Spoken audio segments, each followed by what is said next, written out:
In many cases, those are going to be paid for by the landlord. Those are all costs as a homeowner that you have to pick up yourself, and they add up.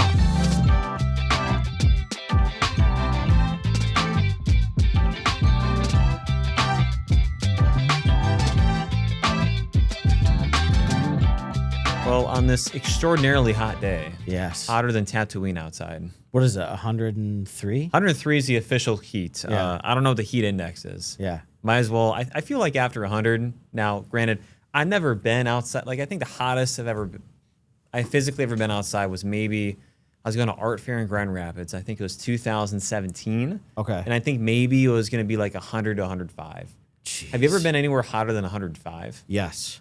Can you physically feel it hotter? Or after a while, is it just, it's just You would hot? think there's no change, right? But twice this has happened to me. And I don't know which, they were both really bad. Once was in Dallas. And the worst part about that was that there were no clouds. But Nico was playing soccer. And it was like 114 degrees. And they had water breaks, of course. That's a controversy right now with the World Cup, where they have these water breaks. And lately it has been hot enough to require that, but they were doing water breaks at 70, 80 minutes. And just as a side note, I think you'll continue to see that in like the Premier League, because in normal soccer match, they play 45 minutes. There's no quarters, there's no break. So there's no opportunity for advertisers to throw on a few commercials, where now they're seeing, and I actually did a little chat GPT on this just to do the math on what potentially like the Premier League could earn if they did 3-minute breaks for water or hydration breaks, whatever they're going to call them. And it's in the billions of dollars globally, how much they could earn just through those small breaks per game. It's a huge opportunity. Yeah. A huge untapped opportunity. So maybe take a page out of the American sports book. Yeah. The American marketing. It's weird, though, because I think what the World Cup has shown a lot of, particularly people that watch a lot of soccer, is that the game can change.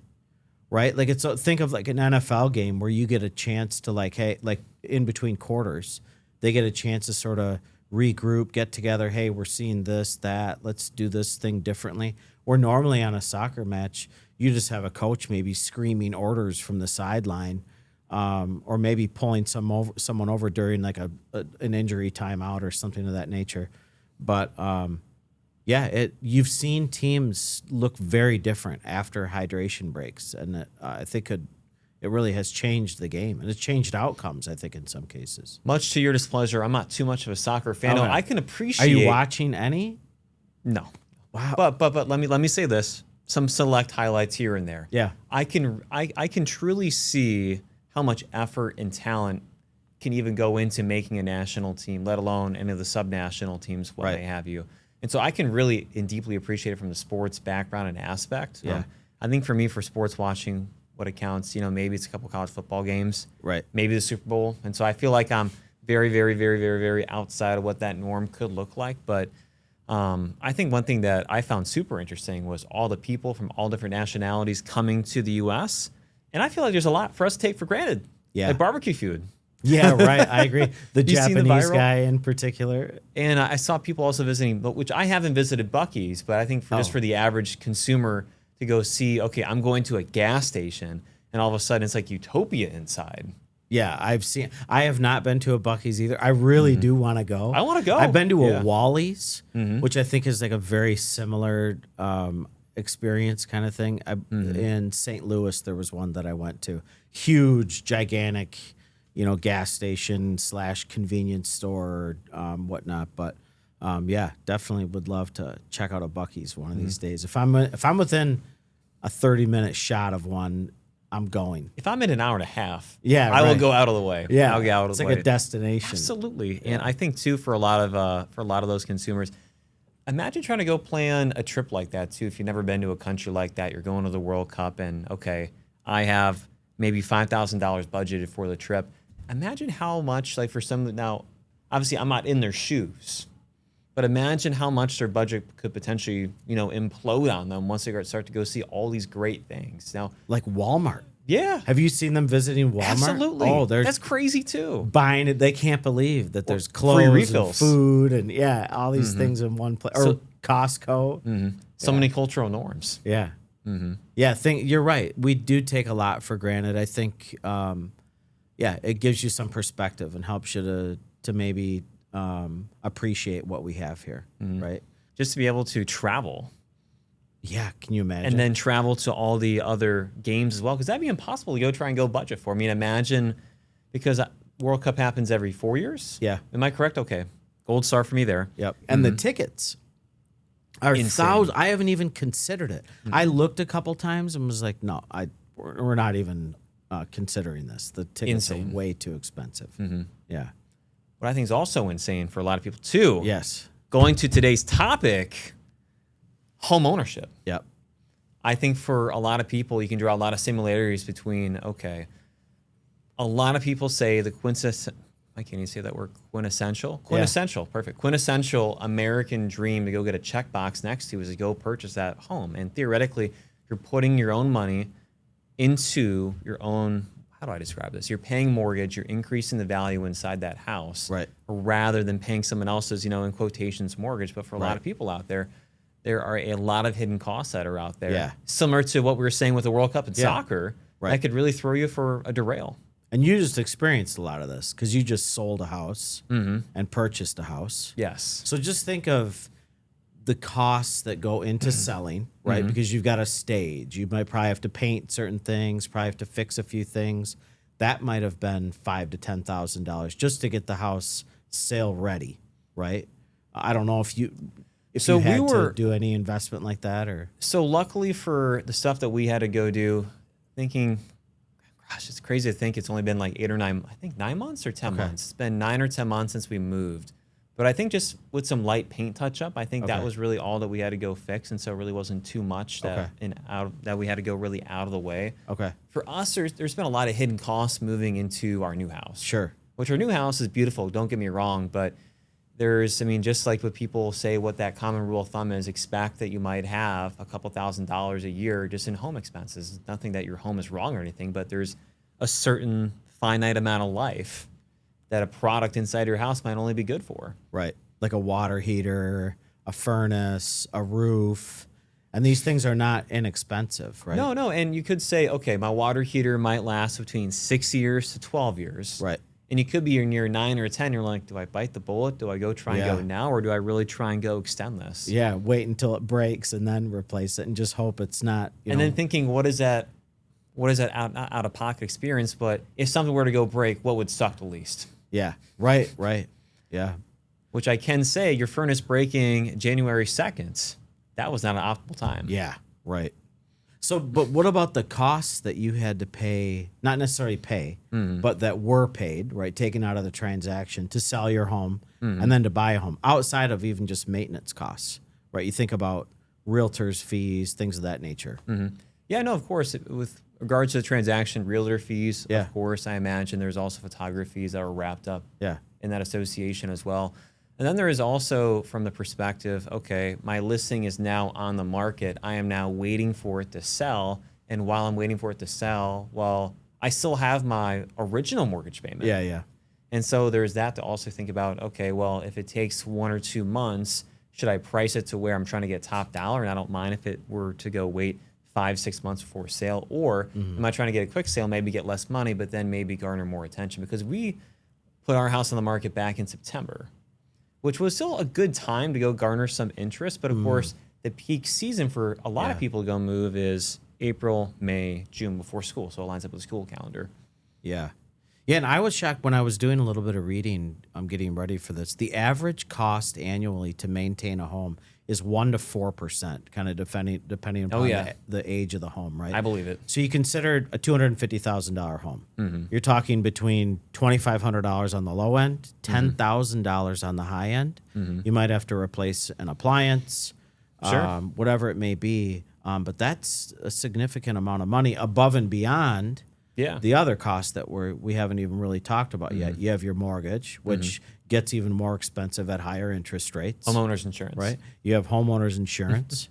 You have real estate taxes. And the thing, I guess, that I hadn't given a lot of thought to, and it's because I'm employed, right? I'm still working. Sure. But you think about, even for retirees, those things don't stop increasing. right? No, not at all. And I so think you might have paid off your mortgage, but your taxes are still due, right? Mm-hmm. Your insurance is still due, and those things have increased significantly over the past 5 to 10 years. what I think is so surprising too for a lot of people out there, of course, when you want to go through this whole transaction process, find a very trusted partner, very trusted realtor, they can go walk through the whole process. So it wasn't a surprise, but I never knew and so within the state of Michigan, I don't know the exact rate. I think it's between 4 to 5%. Someone out there, please correct me.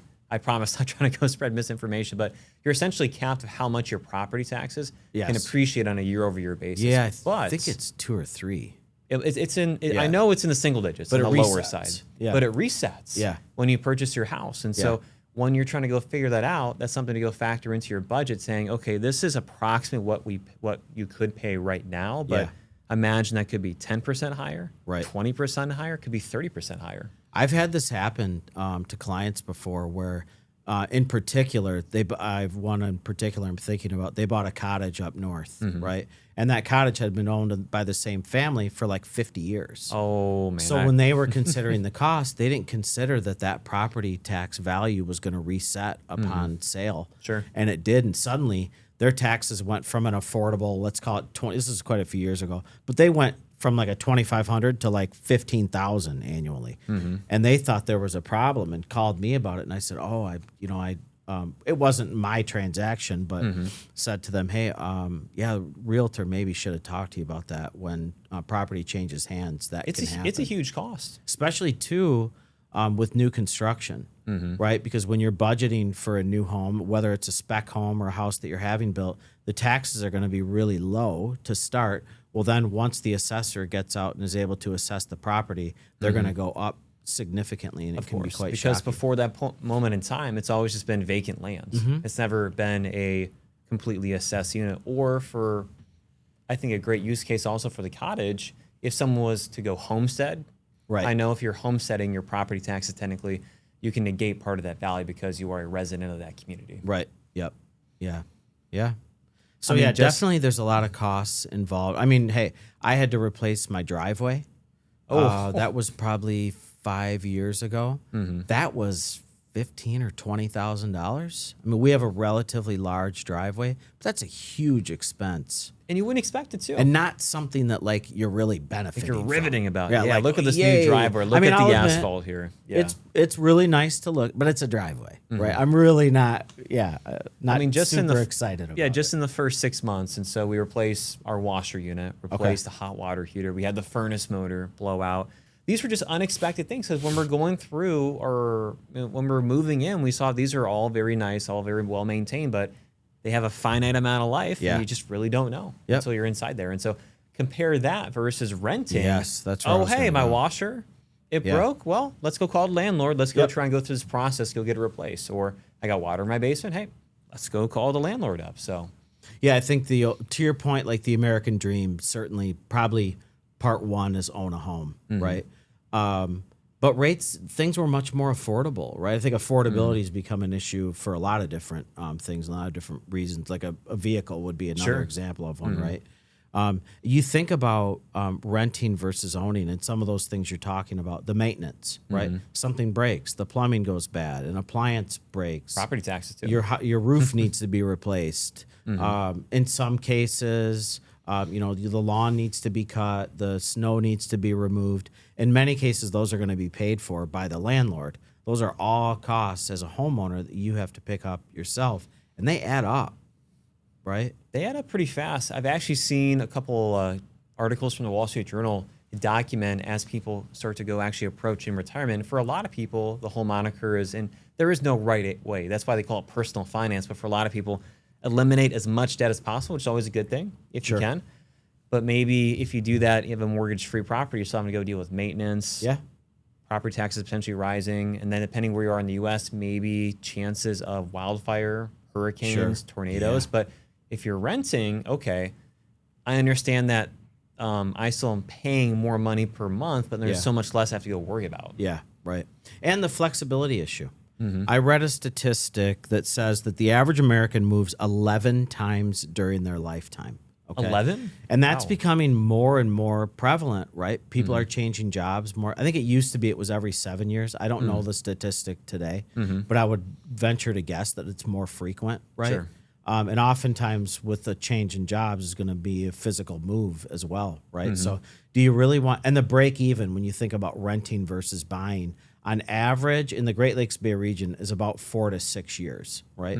So if you're not going to own your home for, let's call it 5 years, right? Then you've lost opportunity, right? Because you could have been renting during that time. You wouldn't have paid those closing costs. You wouldn't have had to pay for all those potential different maintenance costs and things of that nature. So I think renting, if you don't know, right, what the future looks like out 3 to 5 years, I mean, none of us really know what the future is. None of us have a crystal ball, right? But if you don't know 3 to 5 years out, if things are kind of vague and you're not sure where you're going to be, I would consider renting. Yeah. Oh, I agree 100% with you. And I think, too, for a lot of younger people who might not have had a lot of those responsibilities, like all the house upkeep. I have this lawn to go take care of. I have the inside of my house I got to go take care of. I think renting could be a great solution, almost a good stairway to home ownership in that kind of a way, to almost graduating up. I was happy that I rented a house for 2 years here in Midland before eventually moving up and buying my first house. I think Yeah, the investment of your time. so Right. much. Even as a homeowner, and I consider, for instance, right, I could go out and buy a new lawnmower. I have a pretty big lawn, so I'd probably want some type of tractor that would probably cost, let's call it $5,000, right? But then beyond the cost, the time then, right? I've got 3 kids. They're only with you for a finite time before you're sending one off. Just Nico's about to go off a month from today. He leaves for college. So you've got a finite amount of time with them. You want to be able to, at least I want to be able to take advantage of that time and not spend, a couple hours of my weekend doing yard work. Your time is maybe more valuable than anything, because time is the one resource that is really limited. And as you age, you desire more and more, probably even more than your money. You can't purchase more. Yeah. You can't take it with you either. I think about that all the time, especially on the weekends too. It's not that, I like taking joy in, when I'm out there mowing the grass. It looks nice afterwards. Sure. I like the process, but in the back of my mind, I'm still spending an hour and a half every 3 to 4 days upkeeping this lawn. Right. Making sure it gets enough water. It's something that I worry about all the time. Or just this week. So this week it's, as what I mentioned in the intro, hotter than Tatooine outside. Yeah. So I'm wearing, I just laid down a lot of new grass. Will my new grass survive throughout this week? Will I have to replant it? And so there's a lot of other, as I'm thinking about all the tabs that are open in my brain, I don't want 1,000 tabs open. Right. Not part of it. Hey, for some people, you might love lawn maintenance or landscaping, right? So maybe that's a hobby of yours. So that time is well spent. For me, that's just not the case right now, at least. Maybe that changes. I don't know. What's been the most surprising thing as you moved first into home ownership with your first house that completely caught you off guard, or just something that when you were renting, you took a lot more appreciation of, that in hindsight, you're like, I kind of had it nice? I think just the carefree nature of it, right? When you're renting, it just doesn't matter. If something breaks, or like we're talking about, if the lawn needs to be maintained, I think almost every time I rented, all those things were paid for in the rent, right? So, with home ownership, like moving into our new home, which is an older home built in the late 60s. I was shocked. I thought, we might have to spend a few $1,000s upgrading a few things. No, it was a lot more than a few, right? There were very basic things. And again, things that weren't exciting. Like we had to have a drain replaced in the basement, right? Because it wasn't draining appropriately, or we had to have work done on the plumbing, and, these kind of things that you don't see. They're not aesthetically pleasing, whatever, but they're important to the functionality. Right, exactly. To the functionality of your home. Or we wanted to have lights added in certain areas, or fans, right? The house that we bought didn't have fans in the bedroom. I'm a big fan guy. I like to run a fan at night when I sleep. And so just simple things like that. You take that times 4 for the bedrooms, you just drop $1,500 in fans, right? So, there's a lot of small costs and things that add up very quickly with home ownership. Now, having said that, listen, I'm fortunate. I've got a really low interest rate. I'm in my early 50s, so I've built some equity into some homes. Although I can tell you, the first home I bought was in 2005. I sold in 2008, and I got absolutely hosed. Basically, I paid $96,000 for the house, sold it for 74, and it sold a year or two later for $17,000. Yeah, this was in the city of Saginaw, and right after the global financial crisis. So, home ownership is, I guess, the story there too is that home ownership, you're not always building equity. It's not always going to work out positively. In fact, I would say for me and for like my age in particular, it hasn't been a great experience overall. Now the home I'm in now, finally I have some positive equity in this home. But even the house I sold to move here it never increased in value from the time I bought it in 2008 till the time we sold it in 2019. There was all that lost opportunity, right? I feel like with a lot of people too, there's a lot of recency bias too. And so people can think about, okay, homes always appreciate in price. Right. But just like so many other things we talk about on this podcast, we sometimes have a very shorter-ish type of memory span to where you're thinking of like, all right, well, from 2019, pre-COVID, just 1 year pre-COVID to now, yeah, like look at that, like average house. Like I remember when I was trying to go find what that first house was, thinking about if I should do that than rent. Like I ended up finding my house to rent in Midland for, I think I was paying $800 or $850 for a 2-bed, 1-bath. Nice deal. Fenced in backyard and everything. Perfect for a dog. And for some nice house at the time, they're like $85,000, $90,000, a little 3-bed, 1-bath. And I think I saw one of the listings last summer on Zillow when I love Zillow, by the way. Love Zillow creeping. I think we've discussed this. Absolutely. Yeah. But besides the point, I think that same place just sold for $190,000 or $200,000. You're right. So there absolutely is a recency bias. But I can tell you from experience, homes do not always appreciate in value. My experience was horrible for about 15 years, from 2005 when I bought my first house to 2020 when I sold my second house. I was negative. Yeah. Right. I mean, not only had I lost money on the first, the second home had never appreciated. Not to put too much salt into the wound, but I think a lot of people also forget too, if you put all the money, so property taxes, insurance, repairs, and then something that really can't be measured nearly as well, think about your time spent just fixing stuff around, maintenance, what have you, that could sometimes outweigh renting. Yeah, sure. And I know so far, I've been super negative so far about home ownership. Yeah. Really, I think it's trying to go dispel the myth that home ownership is the one key for someone's happiness. Yes. Yeah, I think to your point, there's a lot of FOMO around home ownership, right? And it's in the news a lot right now because of affordability and because of lack of supply, right? And I think for younger people in particular, they're finding. In fact, I read a statistic that the average home buyer right now is 38 years old. It's the oldest on average it's ever been in the history of America, which is disappointing, right? But yeah, I don't feel that FOMO, particularly if you're not in a steady place. Like if you're not feeling like you're going to be where you are for 3-5 years or more, don't feel bad about renting. I don't think it's a bad thing. At the same time, home ownership has in many ways been great for me. It hasn't necessarily been always financially rewarding, as I mentioned. But for my kids, right, they've only known really, I mean, Nico was born in the first house that I talked about in the city of Saginaw, but he doesn't remember it. We moved there out of there when he was maybe 1 year old. They remember those homes, right? They have special memories from those places. It's not to say you couldn't have special memories in a rental too, but when you're at a certain place for a long time, it becomes kind of a part of you. It's home. Right? Yeah. So it's home. No, 100%. It's it really does become a part of you, part of your life, part of your life experience. And I feel like for a lot of people, it's hard to disassociate and move on. I mean, for myself, at least moving from our last house, where we brought home our first 2 kids, it was tough. It was very emotional. It was an amazing house for us. yeah. Had a lot of very, very good memories from it. And remember doing all like the little small house projects, like hanging out the pictures, picking out what furniture can go inside the house, painting. Home ownership is very, very rewarding. But I absolutely agree. The home that we sold to move here was a hugely emotional experience for my family.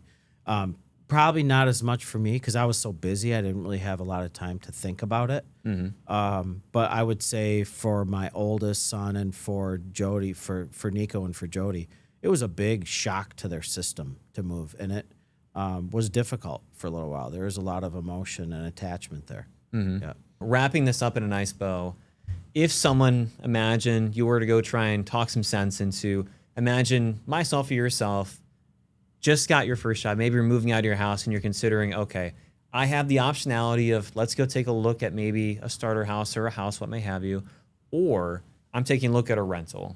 What would be your like 3-point checklist, like the best 3 points to kind of hone in and consider? I think the first one is time. I've mentioned it a couple of times here, but if you feel like, hey, you know what, I'm pretty confident that I'm going to be in this place, and market is a big part of it too, right? I mean, there's certain markets that are right now not performing well, and there's other markets that are performing very well. So first, know your market, I guess I'd say. Second, know your timeline, right? Do you really and I'd give yourself some time, right? If you just accepted a new job, I'd probably give it at least 18 to 24 months before I make a long-term commitment to a location, right? Because you might be super excited. It might be the job of your dreams. And 6 months later, you might, maybe the person that hired you gets let go and you get a new manager and it's not such a great place to be anymore. Things can change pretty quickly. So I guess those would be two, market, time, and then just your personal feelings, right? I mean, how important is it for you to own? And don't always consider it only from a financial perspective, right? There can be a lifestyle perspective there too. 1,000%. I think the last thing I would also go add in there too is from a financial perspective. Okay, so let's go pretend I want to go buy a house. I can pay that monthly mortgage. Thinking about, okay, those random repairs we all hope never come up, but I promise you, they always will. Yes. And so do I have it in my budget to where I could, okay, if my furnace or HVAC goes out, I can plan for that. Yeah. I can wrap my arms around something that unexpected could come up. So I think that's a really good point. And maybe that would be my third point. Get a really good inspection. Know what you're buying, what you're getting into, and be more pessimistic than optimistic, right? Yes. Just hope for the best, but kind of plan for the worst. You're going to have to replace X, Y, and Z, and what are those costs going to look like, right? But really understand the quality, I guess, of what you're buying, and it's not always what's on the surface. So get a good inspector, I guess would be, if you're going to buy something, make sure that it's inspected by someone qualified. You pay for what you get for. Yeah. So that being said, let's pull ourselves up here a little bit. What have you been watching other than the World Cup? Yeah, well, yeah, that's probably number one would be World Cup. Other than that, a show that I'm really enjoying is Cape Fear. Okay. With Javier Bardem. Have you watched it at all? So no, I did just get an Apple TV subscription, and I'm watching the most recent season of For All Mankind. Oh, yeah. I mentioned it plenty of times on the show. It's a not dystopian, that's the wrong word. It's an alternative future to where the space program could be potentially, and so right now they're on Mars. Yeah, and there's a second one, like a side series to that now of what that looked like from the Russian perspective. Oh, Star City. Okay. Yes. Yeah. Okay, I've heard. I haven't watched either. But Apple's really upping their game. Their quality Lots of is good shows. Yeah. out of the park. Friends and Neighbors is really good. Yeah. So, yeah. Well, I mean, just from Friends and Neighbors, there's that meme that went viral too. Of him in the club too. Yeah, I love that. I really never appreciated John Hamm until this show. Now I really He's such a like dynamic actor. Yeah. So have you seen him, I am assuming, in Landman? Yes. Yep. And then I think the other show that really rings a bell for me is Mad Men. Yeah, I never watched that. No? But I know a lot of people loved that show. Yeah. Very, very good. Yeah. Besides that, I think the other thing I'm looking forward to with the kids is next month. I think your kids might be a little too old for Paw Patrol. Oh, but yeah. there's a crossover between Paw Patrol and I think Dino Islanders, dinosaurs in general. So that's what we're looking forward to. Yeah, cool. Next month. Well, maybe we'll check it out. Yeah. Anyway, thank you everyone for listening to another great episode of Mitten Money.